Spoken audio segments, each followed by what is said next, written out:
তো এই যুব সমাজকে আল্লাহর পথ থেকে সরিয়ে দেওয়ার জন্য এবং আল্লাহ পাকের দ্বীনের কান্ডারি হওয়ার পথে বাধা দেওয়ার জন্য এই ধরনের আসরগুলো তৈরি করা হয়েছে।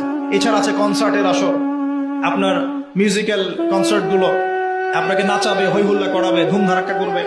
তারপরে আপনার সামনে আরো অকেশন আসবে, ঠিক আছে। এরপরে আপনার সামনে দিয়ে দিয়েছে পর্নোগ্রাফি।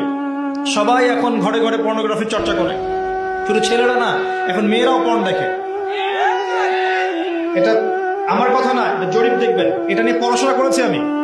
একটা বইয়ের নাম বলে মুক্ত বাতাসের খোঁজে একটা বই পাওয়া যায় বাজারে, দেখেন সুন্দর বইটা, লস্ট মডেস্ট্রি একটা বই আছে, অসাধারণ। মানে এখানে পর্নোগ্রাফির A to Z পোস্টমর্টেম করা আছে। মেয়েরাও এখন পর্ন দেখা শুরু করেছে। হ্যাঁ, সবাই দেখছে, সবাই ঘরে ঘরে। আমরা মনে হয় বাইরে একটা ভালো মানুষের খরচ ধরে থাকি, আর ভিতরটাতে আমাদের আত্মাগুলো পচে গেছে। ঠিক আছে, এই পর্ন কেন দেওয়া হয়েছে? কারণ এটাতে যে আসক্ত হয়ে যাবে, সে কিন্তু ইমানের আর টেস্টটাকে ধরে রাখতে পারবে না। মনে করেন আপনি আল্লাহ না করে একটা পর্ন মুভি দেখে ফেলেছেন, এরপর নামাজে দাঁড়ান, আপনার ওই নামাজে কি কোনো মনোযোগ আসবে? সম্ভব না।